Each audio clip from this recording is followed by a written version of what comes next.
Merhaba arkadaşlar, hepiniz IEFT Talks webinarlarına hoş geldiniz. Bugün Merakla beklenen Leiden University'de yüksek lisans sunumunu Carolyn ve Nina'dan dinliyor olacağız. Lütfen sorularınızı sağ alt köşede questions kısmından yönlendirmeyi unutmayın. Yes, Carolyn, the stage is yours now. Thank you so much. And as you've been introduced, my name is Carolyn Barr.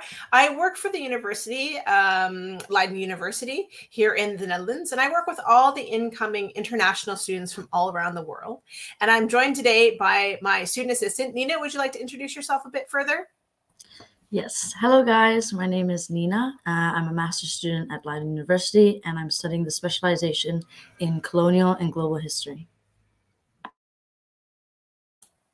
Excellent. So Nina's going to share her insight as a student throughout this particular presentation, and I'm going to give you some of the sort of nuts and bolts, so the logistics of the information about studying your master's degree at Leiden University. I want to remind you that you can definitely ask your questions in the question section of the platform, and we will get to those questions at the end of the session. And so we'll have lots of time to hear questions from you. I love all the emojis coming up, so keep us going throughout the presentation. Let us know what you think as we go. So let's get going. Now, Leiden University itself is a large university here in the Netherlands, and that means we're about 33,000 students overall. And we're spread across two different cities, Leiden and The Hague, and we'll talk about those for sure. There are thousands of international students at the university from many, many nationalities, including Turkey, of course. And we have 7 faculties, so we are what is known as a comprehensive university, meaning lots of topics of study.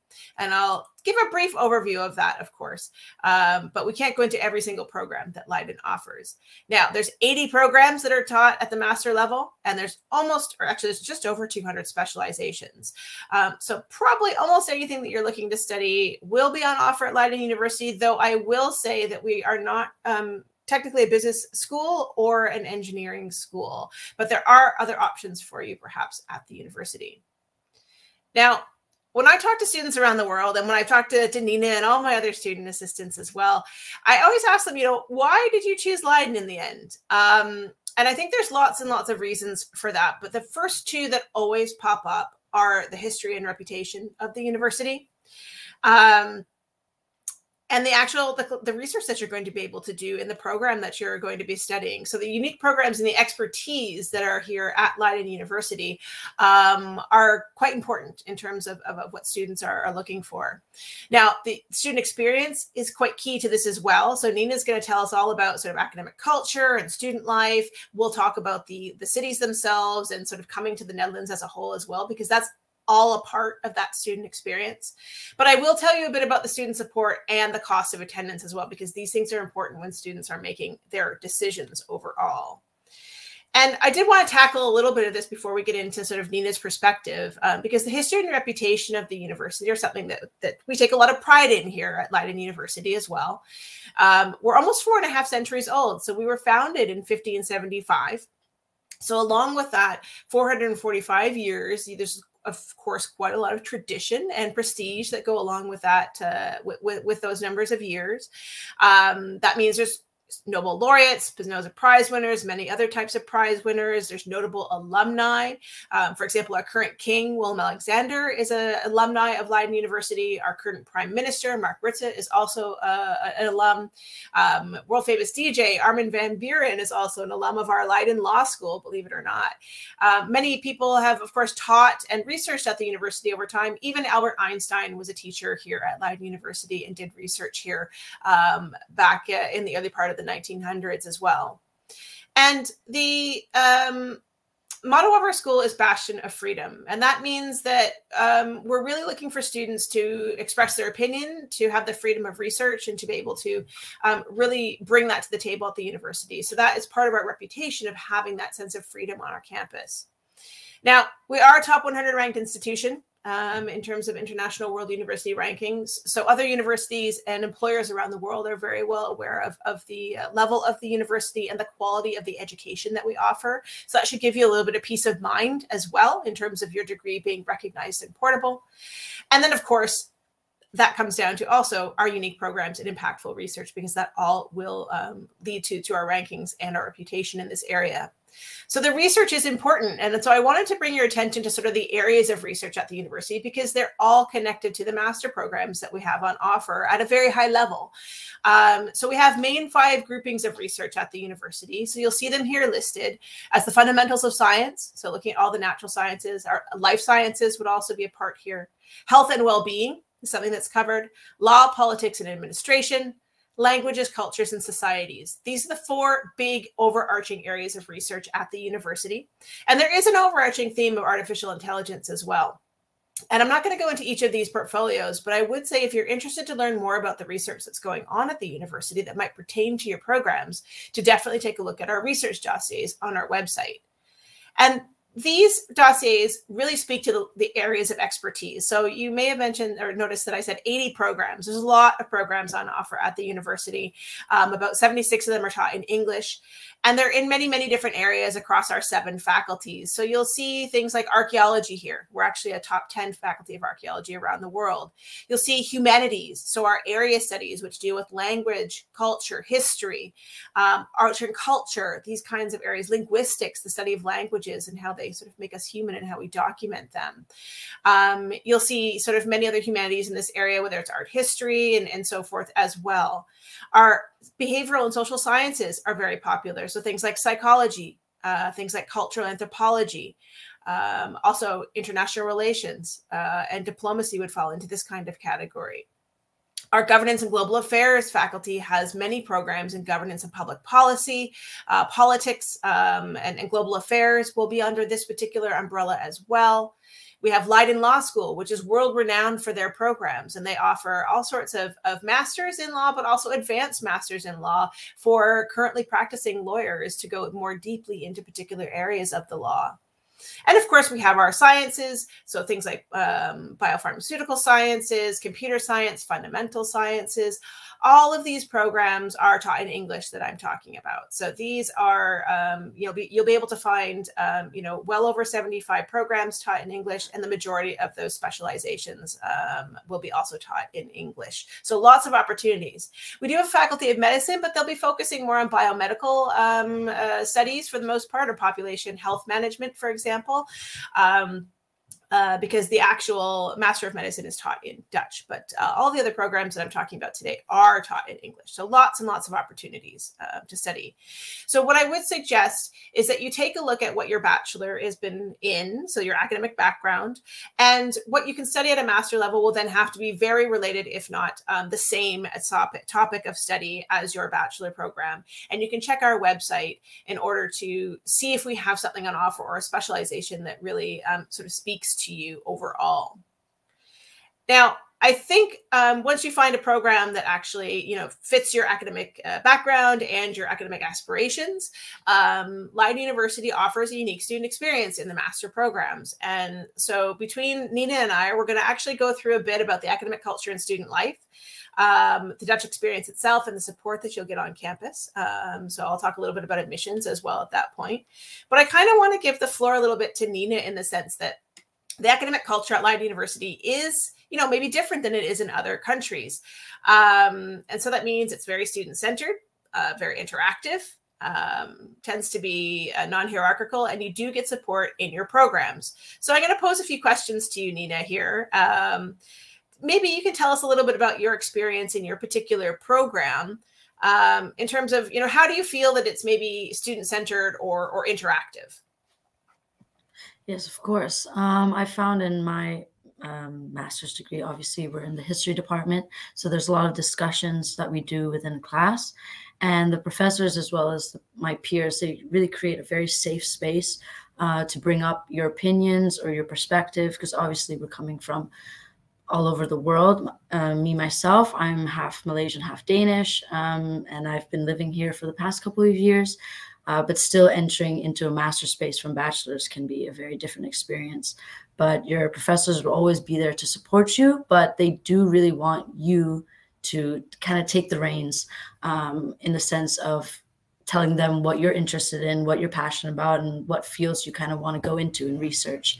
And they will, even though they're not maybe studying directly what you want to research, they will always find different links and different sources that they can provide you to just discover that more deeply. And yeah, it's been a really great experience, I'd say, especially in kind of like formulating my voice and figuring out where I actually want to go with my master's degree, not just teaching you things, but where you want to take that afterwards. Now, we also talk about it being non-hierarchical in the Netherlands. What does that mean to you, but how has it also, been evidenced in your experience so far? Yeah, at least in my experience, I don't know. I mean, growing up in Southeast Asia, there's a very different, I guess, way of working with your professors or with your teachers. But it's more so just that they, like I said previously, they just really let you go on your own kind of journey of what you want to do with the information that you're getting.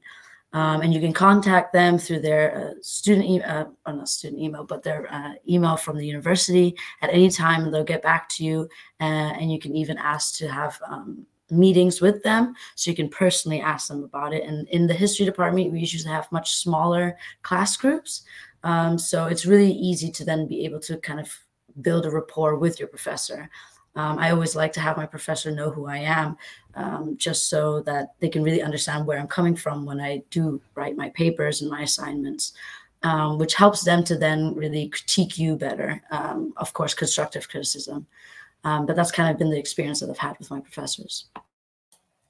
In terms of the academic support, it sounds like you definitely have built relationships with your professors, but what about administrative staff? Are there, I know that there's study coordinators, for example, in each program. Have you had to get support from those people, or how does that look like in your program? Yeah, definitely.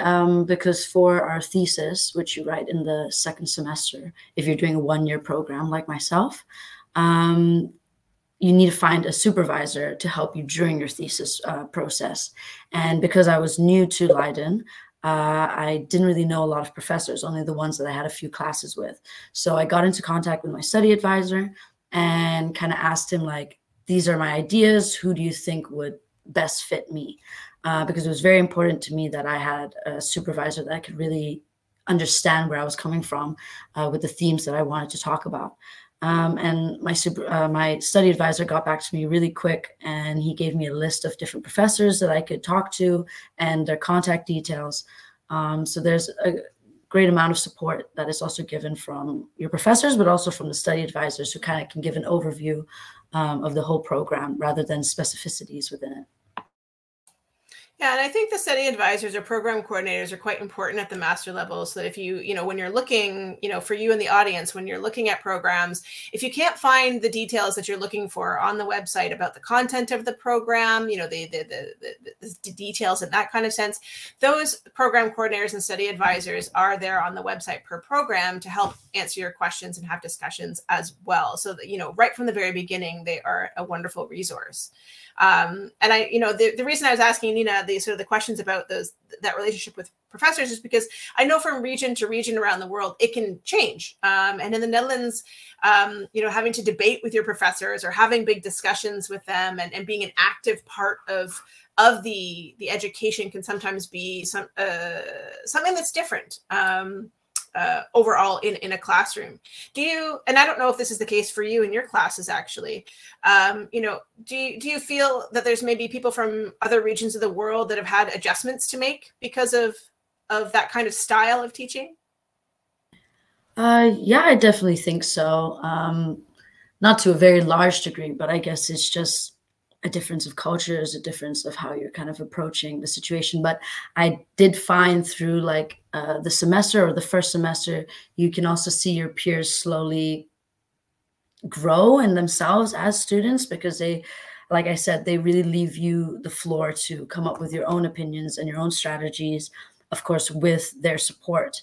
But I think that's something that you can catch on really quick, because this university is also very research-based. So you'll very much be looking into a lot of different literature and kind of criticizing them and seeing how you want to use them or how you would do it differently. So it really builds up kind of your voice, because you always have a voice, but it just kind of raises it to see where it can actually go. Fair enough. So I think that covers quite a lot about the academic culture and what to expect, so to speak. The academic student life is also, of course, connected to this. And of course, Leiden University is a research-focused university. So we're a research university here in the Netherlands. And that means we offer 1- and 2-year master programs. Sometimes that depends on the faculty that you're looking at. For example, our Faculty of Science, all of the masters are 2 years in length. But across the university, most other programs are 1 year, but you can also do research, additional research masters that are 2 years in length that help lead you into a PhD. So it depends on your overall focus, what your plan would be, and of course the topic of what you're studying, which you might choose.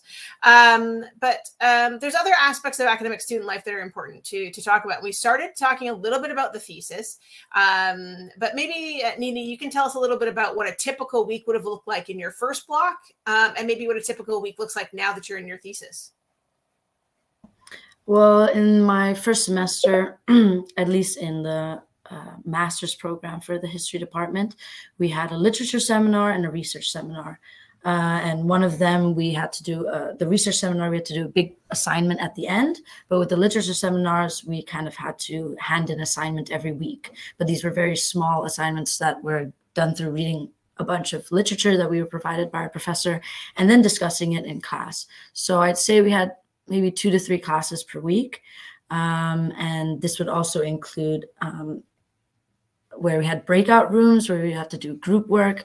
Obviously, when I was doing my first semester, it was all online. But these are things that are always changing, obviously, with the regulations. So that's something to keep in mind as well. But once I entered my second semester, I was able to choose an elective and my thesis.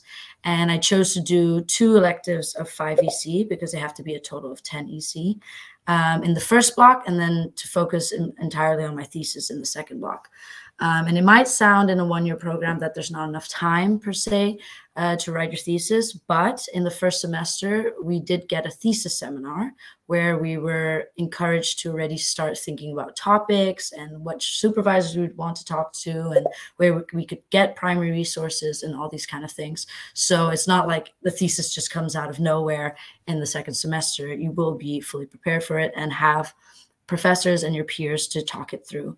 But now that I'm just doing my thesis, I think it's a bit more difficult, I guess, to stay on a schedule because there's no classes to actually go to. But I think because we have, at least in Leiden, a lot of different libraries around the city, there's always somewhere that you can go to focus, meet up with friends if you want to have a coffee break. So I've really been managing, and hopefully we'll be graduating very soon. So that first block sounds like it's fairly intensive with your coursework. And for a lot of students, that's important for time management skills, of course, but that you have, you really have to be able to manage yourself in your second block. That sounds like it. Perfect. Now, we did mention the international classroom a little bit earlier, but, how does your classroom look like in terms of nationalities, and how does that affect, what happened in your classes and what happens in your program? Yeah, well, as I mentioned previously, because I did kind of start this program in the height of the COVID situation, it was online, which, of course, if you have a discussion-oriented classroom, can be a bit difficult, but we were very respectful and we were very much ready to hear everyone's perspective and opinions. And because it was online, there was not as many people internationally as it would usually be in past years. But I think, of course, it can be interesting to have people from different countries and backgrounds and upbringings. But just the fact of you being different individuals, you can always have something to bring up to the table and have a perspective that can be discussed and thought through. And the thing that was also very interesting was having the constructive criticism. It wasn't ever a space where I felt I couldn't bring something up. And even if it was one way or the other, it would still have a space to be discussed and understood. So that's kind of the experience that I've had with that. But then later on with doing electives, I got to choose classes or courses that were outside my faculty. So then I was even allowed to meet people from different faculties. And that was very interesting because, of course, I'm coming from a historical background. And I did a class in the archaeology department as well as the Asian studies department. And you get to meet people with different perspectives, but also different ways of going into their research, which has really helped me with my thesis as well and how I'm doing my work now. So I hope that this gives you a bit of an insight into sort of that academic student life, and also the culture of the academics here at the university. I'm keeping an eye on all your questions that are coming in here, and we definitely will be getting some of the logistical questions in the presentation itself. But I wanted to give you a bit of a snapshot of what it would be like to actually study at the university with the, what do I feel like, giving you that really that window into what it's like to be a master's student with Nina's experience here. And I hope that you'll have some questions for her as well as we go through the presentation as well. So please be sure to put questions for the student experience and Nina in the Q&A section as well. Now, I did want to mention a few things here before we get into some of the other logistics, and that is student life, because, of course, you're here to study at the master level, but there's many other ways for you to keep active, of course, mentally and physically, but also to build your network for later on in terms of careers. And that does actually tap into social life. And we start off a lot of students with the warm welcome service, which is a meetup service at our airport. So you can register to arrive on the warm welcome service days so that you get a warm welcome to Leiden and The Hague. We have orientation programs in both Leiden and The Hague, so that you'll get to meet other students that may be studying the same program as you, or other master programs, or even bachelor and PhD programs. You'll get an introduction to your faculty so that you know where you're going to be studying, and you'll be meeting others in your program. And you'll just be able to get ready to study and comfortable in your city before you begin. So I highly recommend taking part in those activities, whereas some master students don't come early enough to take part, but I highly recommend doing it because it helps you start that network, like I said. We have a couple of student centers, one in Leiden and one in The Hague, that have all the different services that you might need, the Plexus and the Beehive, and the University Sports Center is available for students for low cost, and you can play up to about 80 different sports. And I mention these things because it's important for your mental health and well-being to make sure that you're staying physically active and fit, but that you're also meeting others and getting out, whether it's online or in person, to be able to take a break from your studies. And there's lots of different organizations and clubs that you can join should you wish to, including the Erasmus Student Network, which is international students from across the university. Now, Nina, I'm not sure, I know that you haven't had a lot of time and we've had COVID and so forth, but are there different types of ways that you've been involved on campus? I think you were a buddy. Yes, I was. I joined a buddy program for the humanities department, and that way I was able to meet people from different, departments within the university under humanities. And yeah, and I still meet a few of them to do some study sessions at the libraries. But recently we also had a student well-being week at the university where you could sign up for a bunch of different courses. One of which I did was boxing just for women, which turned out to be really, really fun and just a way to, get out some energy. Which I thought was really great that the university was kind of promoting this towards us. And it was very easy to sign up. So those are kind of some of the things, but I did not get to do OWL, unfortunately, because, Corona. Yes, Corona, of course, has interrupted some of the things that we've done this year, but everything that we have tried to do has been shifted online. And of course, we have focused on the Healthy University, which I'll talk about a little bit later as well. Let's see. I also wanted to address the Dutch experience itself, because some of you will be coming to the Netherlands for the first time. And I think it's important to understand that there is very little language barrier here in the Netherlands, because everyone speaks English to a very high proficiency. And then again, the programs that we're referencing today at the master level are taught in English. We're, of course, at the doorstep of Europe in the sense that it is easy to travel to other countries. We're actually 20 minutes from the airport here at Leiden University. So we're actually quite close to be able to get to and from home for students coming from abroad, but also to, visit other countries in Europe and really have a broader experience than just the Netherlands. But because everybody speaks English doesn't mean it's the same as other English-speaking countries. There's definitely a cultural immersion factor here because the culture is different. And while you don't have to learn Dutch, it's nice to learn a little bit of Dutch to integrate a little bit and have a richer experience for being in the Netherlands when you're studying abroad. So all admitted students do get access to an online module to learn a little bit of colloquial Dutch. So you can sort of, say hello or order your dinner in Dutch or so forth. And some students who want to stay here long term may go a little bit more deeply into learning the language, but it's not required for your studies. Now, I know, Nina, you've been here in the Netherlands for some time, but, what's been your experience with that whole Dutch experience and moving from abroad? Yeah, I've been here for 5 years now. I haven't fully adopted the language, but as Caroline said, it is very easy to get around just with English. Even if someone a Dutch person doesn't speak English, they can direct you to someone very close by who may be able to.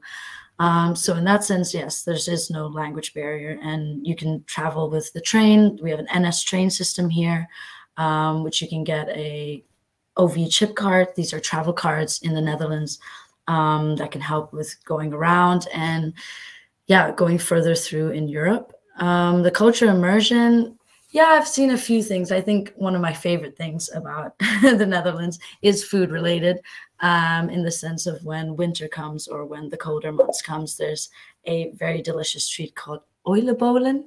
And it's just this little pastry thing that you put powdered sugar on top, or you can get Nutella inside, and it is quite delicious. So those are some of the things that I've come up as things that I like about the Netherlands. I would agree with you on the oliebollen. They're delicious. Now you're living in Leiden, so maybe you can tell us a little bit about Leiden as a city itself.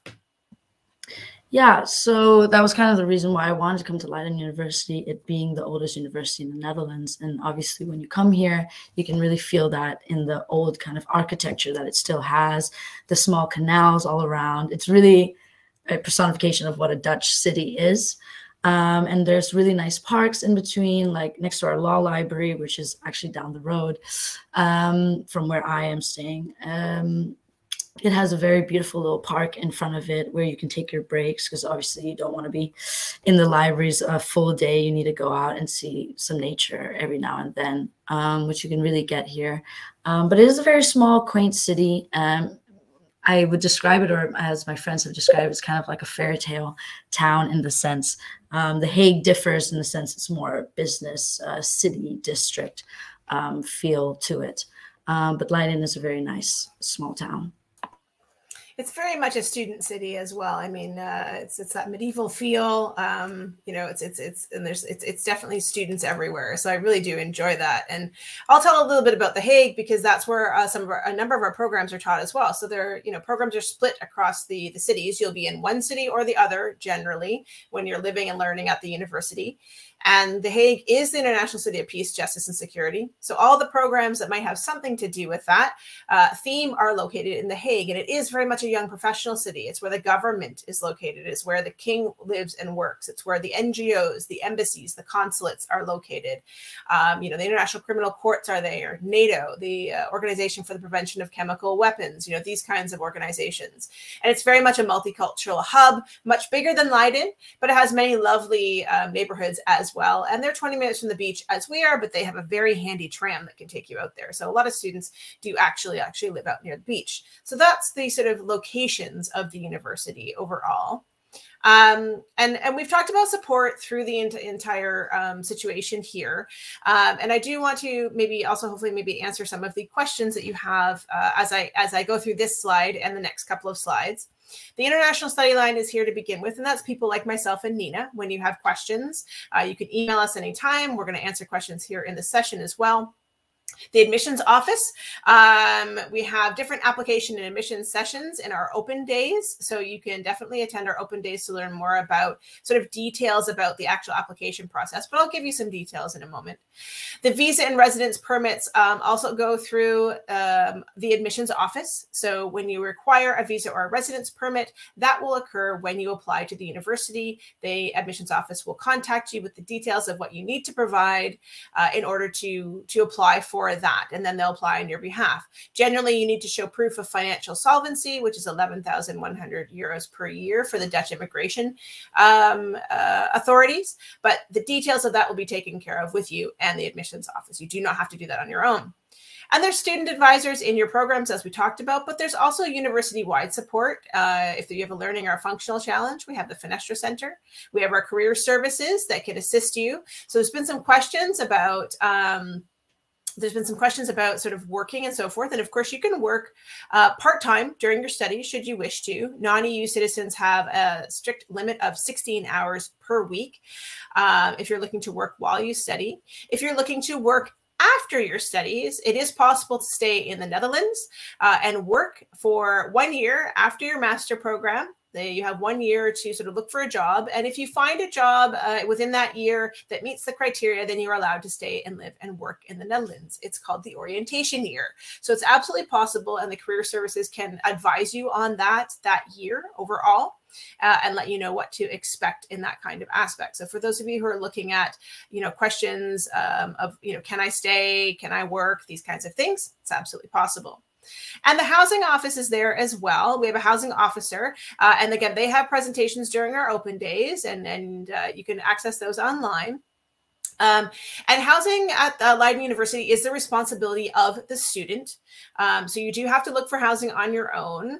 We recommend starting in that way. And we have a lot of information on our housing website that can indicate to you how to look for housing and when to look for housing. There are a very small number of rooms that are reserved in Leiden and The Hague each year that you could apply for through the Leiden University Housing Office. But it's very, very limited. So that should be plan B. Your plan A should be looking for housing on your own.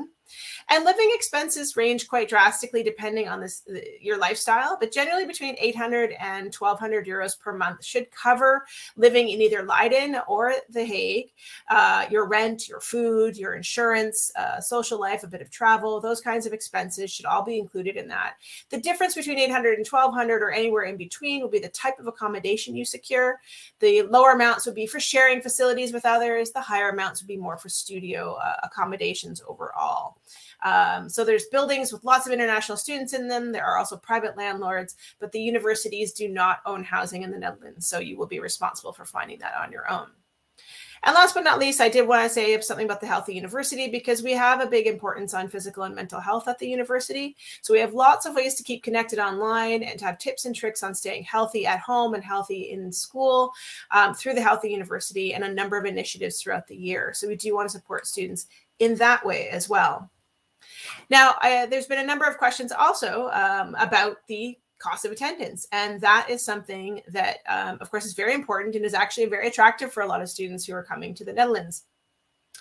The tuition fees are actually set by the Dutch government if you're a European Union or a European Economic Area citizen. So if you happen to have another, if you have a European Union citizenship, so a passport or from an EEA country, you can qualify often for the lower tuition fees. And they are 2,209 euros per year for most programs. But there are some non-subsidized programs. So you can still be, inching up towards the 19,000 euro range for a small number of programs at Leiden University. For non-European Union or non-European Economic Area students, which I'm assuming the bulk of you in my audience today are probably in this category, the tuition fee ranges depending on the faculty that you're going to be studying at. So the tuition fees range per year between 18,800 euros and 27,300 euros for the English programs that we have. So it's important to double check per program what your tuition fee would be for your particular situation. The living expenses, like I said, range between that sort of 800 and 1,200 euros a month. But there are some financial planning things that you can think about. And one of those things is tuition fee loan. So if you, again, happen to be a European Union or European Economic Area citizen, then you can apply for a loan from the Dutch government, paid back long-term, low interest rate over time. You can work part-time, like I've referenced.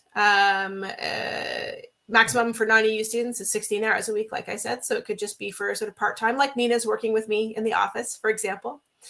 And a number of you have asked about scholarships. And there are a limited number of scholarships and financial aid opportunities at Leiden University. But the main one is the Leiden Excellence Scholarship. It is a partial tuition fee award, so partial to full tuition fee, but there are no full scholarships, including living expenses at the university for the majority of students. So generally speaking, the Leiden Excellence Scholarship is an option for you. Again, partial to full tuition, depending on the decision of the scholarship committee.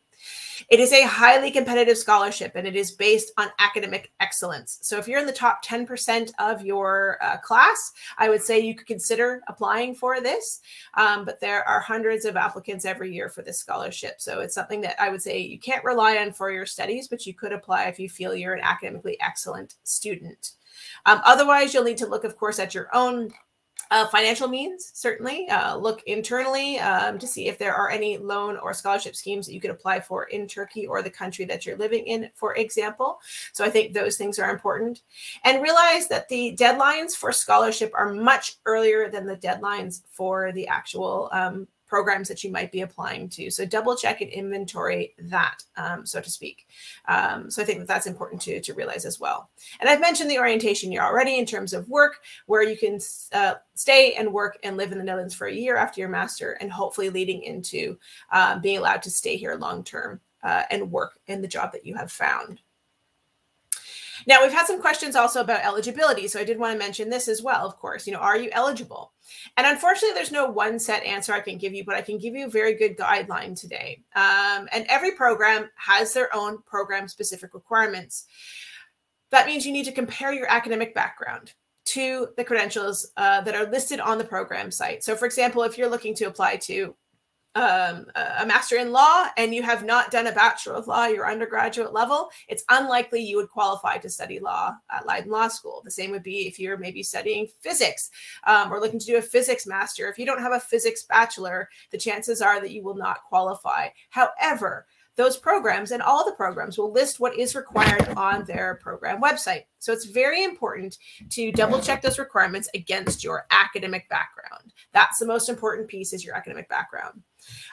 They will not list a GPA requirement on most program sites, but again, it might be listed. Each program can make their own decisions, but they're looking for academically excellent students from recognized universities around the world.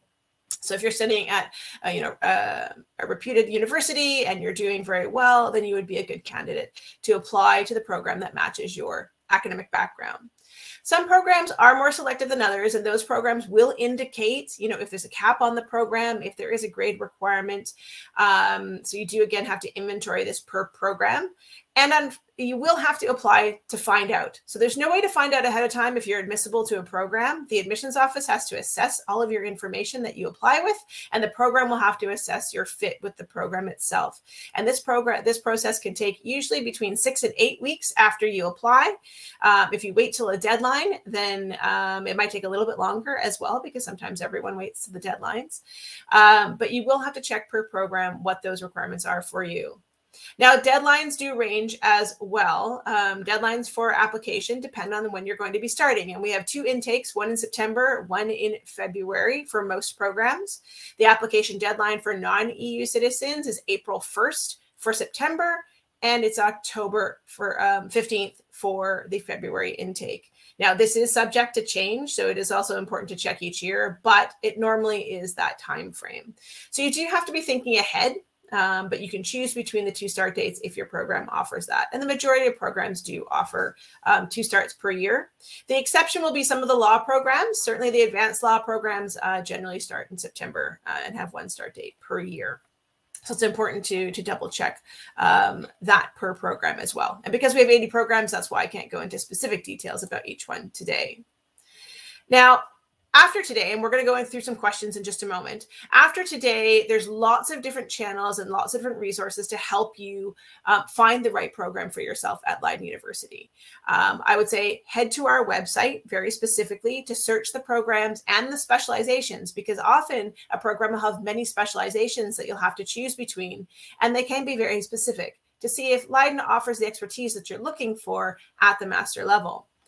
Now, we're having an online Master Week in March 2022, so I'd highly recommend registering for that and visiting the sessions that your program may be presenting, talking to the professors and the students during those live events, visiting the housing presentations, the admissions presentations. All of those pieces I think are quite important for you to attend if you're looking at Leiden University in the coming year. You can always chat with a student on our website. It may not always be with the program that you're applying to, but there are master's students ready and willing to have a chat, such as also Nina. She's in my office with my other student assistants that can give you insight into studying at Leiden University.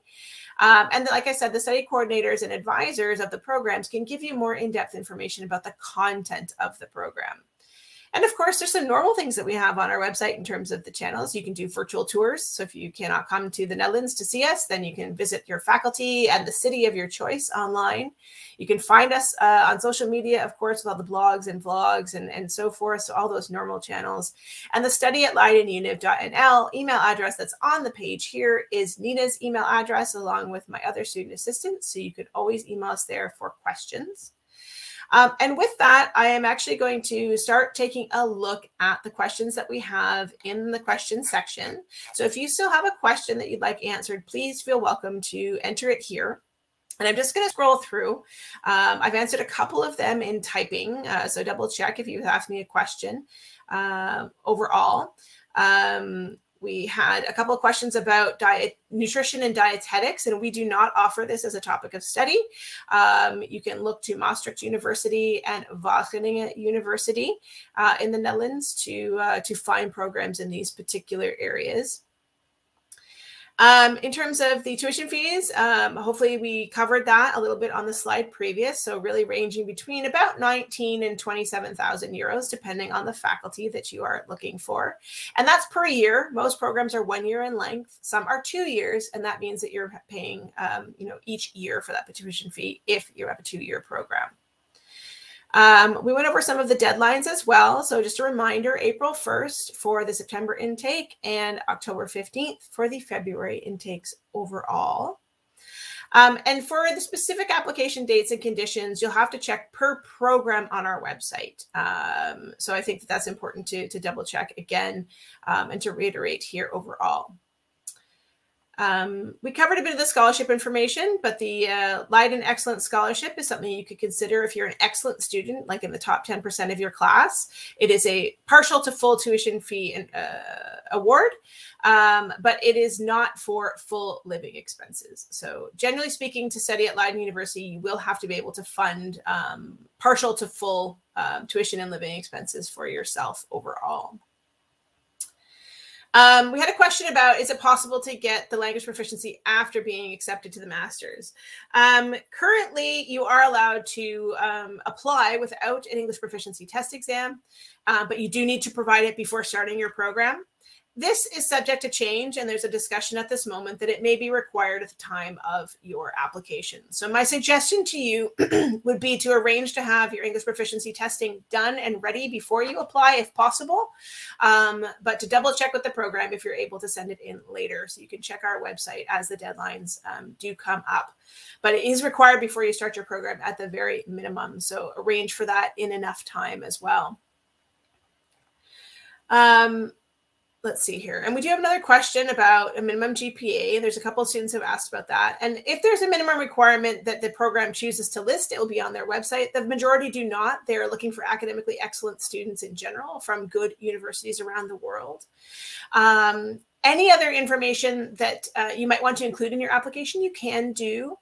So if you have any other certificates, any other diplomas and degrees, trainings, this sort of thing, you can include it if you think it's relevant to the academic background of the program that you're seeking.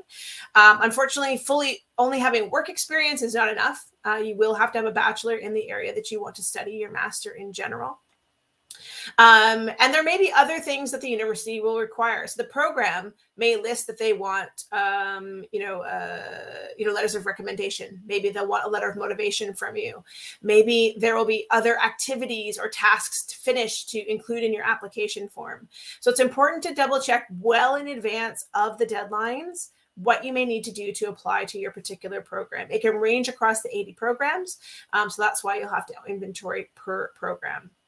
There's also a question here about what's popular at the university for international students. And I think really all the things that we mentioned in the very beginning are going to be popular across international students, whether it's governance and global affairs, Our Faculty of Humanities is very popular with international students, of course, behavioral and social sciences, all the natural sciences, and certainly our Faculty of Law is highly, highly international. So I think all of these types of programs tend to be very popular with international students. So you're always going to have international students in your classes, generally with whichever faculty that you apply for overall.